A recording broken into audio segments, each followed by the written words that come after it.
Hello. Oh my goodness. Can Game of Thrones just chill for a second? Since the shows have surpassed the books and the writers have been given a little bit more free reign with where they're taking the story, I think the show has improved so much. I mean, the books are amazing, don't get me wrong, I love them. But there were longer build-ups, the storylines and characters didn't interact and cross as much. Now the speeds are picking up, and we are seeing storylines cross almost every episode. And it's like it's building up for the finale as opposed to building up for the season finale. I think they said 2 more seasons of Game of Thrones, which means we have a good 20 episodes left, and if they keep going at this pace, I honestly, we might lose like half the characters. All right, with that in mind, let's talk about the show.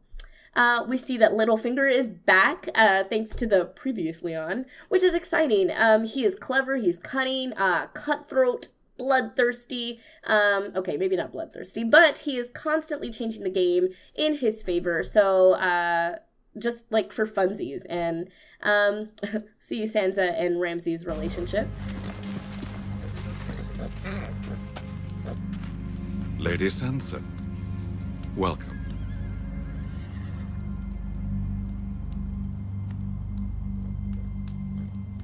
Lord Bolton.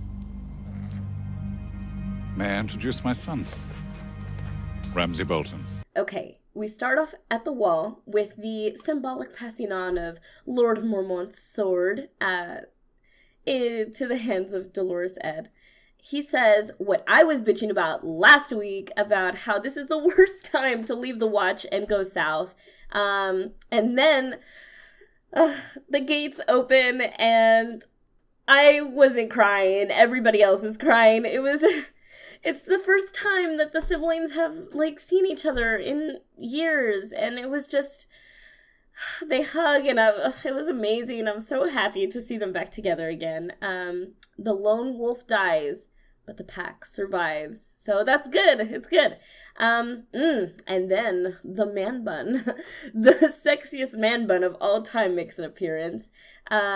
It's just nice. They're reminiscing together, talking about things, whatever. What's ironic is they're talking about them wanting to leave Winterfell, is that back then they were the only two that actively wanted to leave Winterfell. Ned didn't want to go, Catelyn didn't want to go, Arya didn't want to go. Nobody wanted to go except them. And it's pretty much what started this entire disaster in the first place. I just thought it was funny. Sansa tells Jon about Ramsay and how they pretty much she's just insisting that they go to war and with them, and he's almost convinced. As soon as he finds out about Rickon being down there, he's like, it's going to happen. Jon talks about all the fights he's lost, and he just sounds like a sore loser, pretty much. I think they just want to add drama to the decision of him going to war, because it's obvious and completely unlike Jon Snow to not go to war with the Boltons at this point. They absolutely need to get back the north, and yeah, I think it's going to happen. And there we see Melisandre again with the prince that was promised. I hate her, but her voodoo magic is going to come in handy in the future when it comes down to it, I'm sure. And oh shit, Brienne versus Melisandre is... I'm super down for this because obviously Brienne will kick that 400-year-old ass. We see the annoying, weak little Lord of the Vale who has moved from sucking on his mom's titty to Baelish's titty. The main thing to take from the scene is that Lord Peter is coming in with a game-changing variable that might potentially change the course of the war. Sort of like we saw back with Stannis coming in and helping Jon with the wildlings back in the day. What does Peter Littlefinger have to gain from this? I don't know. Maybe a position. He thinks maybe a position in the North, Warden of the North, considering Jon Snow can't. Well, he thinks he can't because he's commander of the Night's Watch, and all the Starks are dead except for Sansa, and he conveniently sold her to the Boltons. So I think he thinks that if they defeat the Boltons, he will be placed as Warden of the North. And that is, I don't know, I doubt that it's going to go down that way because he's him, and I'm sure the truth of his actions will come to light, and we'll see. There are stirrings in Meereen as well. The slavers are in the midst of negotiations. They called Grey Worm a slave for serving, but serving willingly is not slavery, and I'm not sure why they didn't bring up that point. Tyrion is a freaking genius. He's spent too much time in King's Landing. Like, these people don't know what's coming to them. He just knew exactly what to say, how to compromise, etc. You know, Missandei and Grey Worm obviously hated it as it was happening, but I love it. He's great. The slaves hate it too. However, I'm really relieved that Missandei and Grey Worm didn't undermine him or disagree with him in front of either the slavers or the slaves. It really would have weakened their position as heads of Meereen. So that was a good call on their part. It's so important. They're just buying time, pretty much, for Khaleesi to come back. Sure, she'll be back before 7 years, and the Master's reign will, be done and slavery abolished.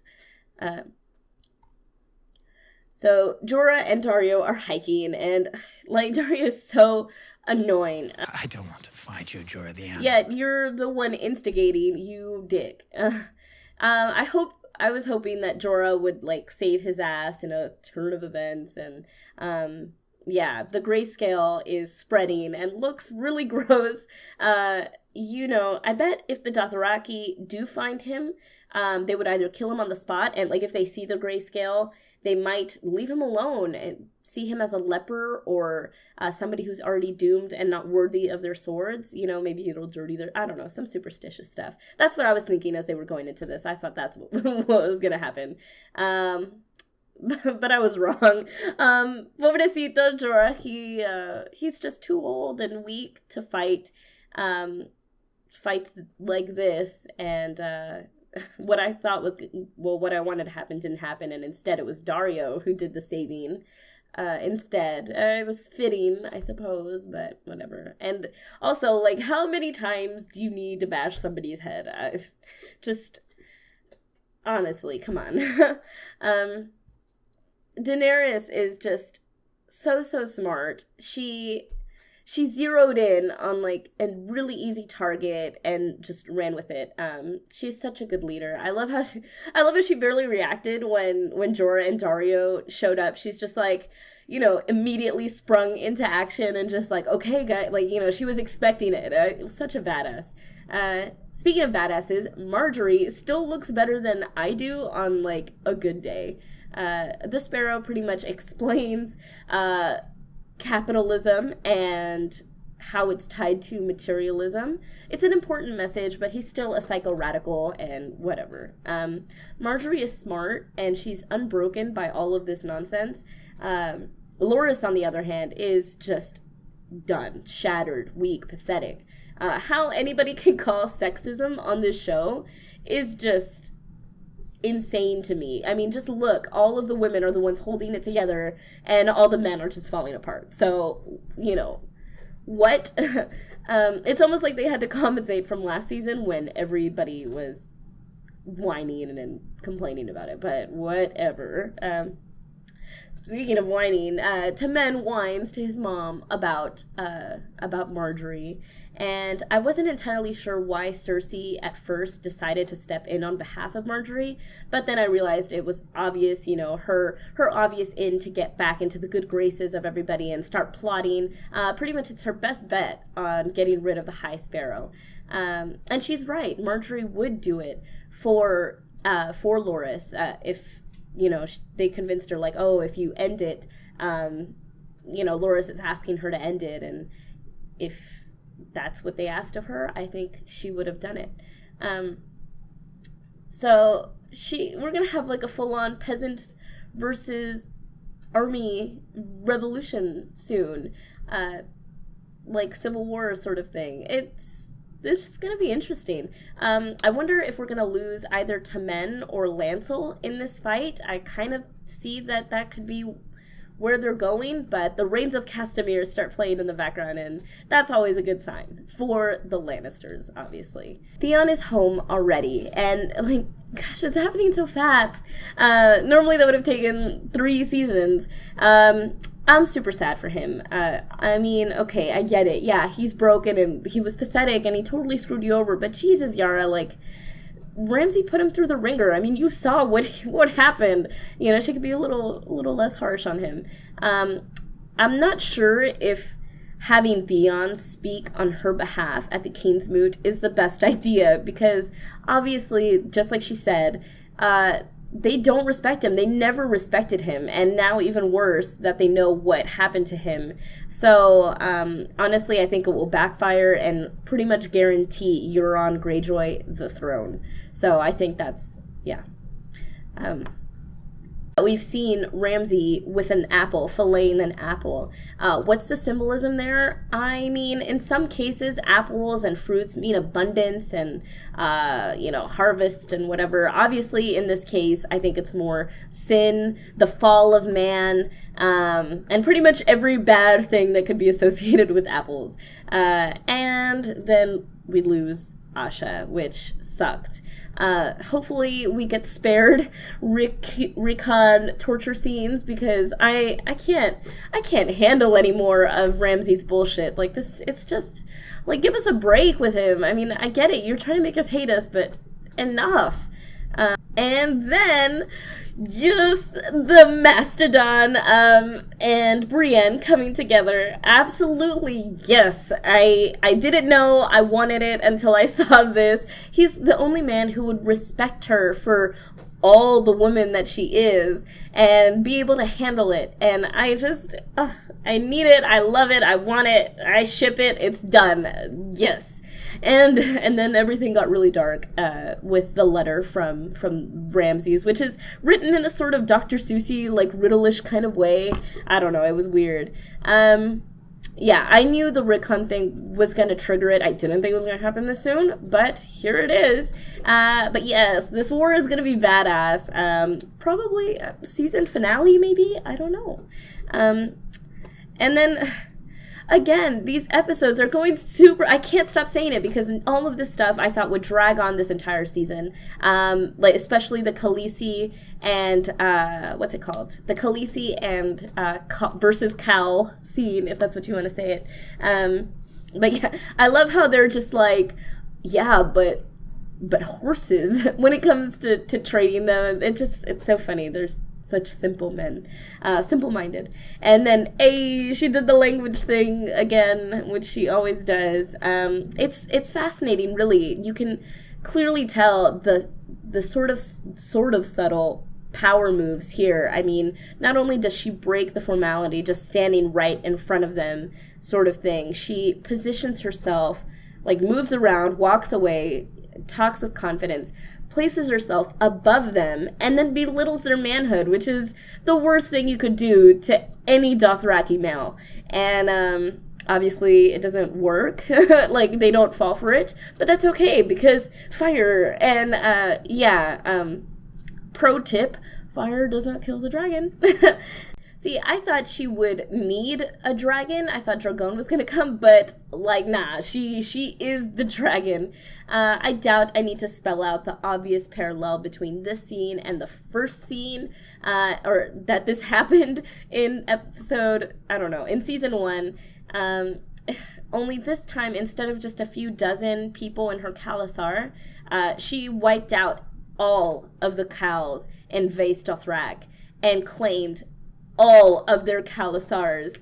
So she's gonna have the most massive army heading back to Meereen. It's gonna be so cool. I can't wait. I was literally, like, shaking. I was like, what is this? She's amazing. I love her. And then Jorah is there, just from the beginning. I like that little eye contact he had with her at the end, just like, he's known all along how amazing she is, and Dario's like, oh shit, my bad, and it's just so good. I'm so excited.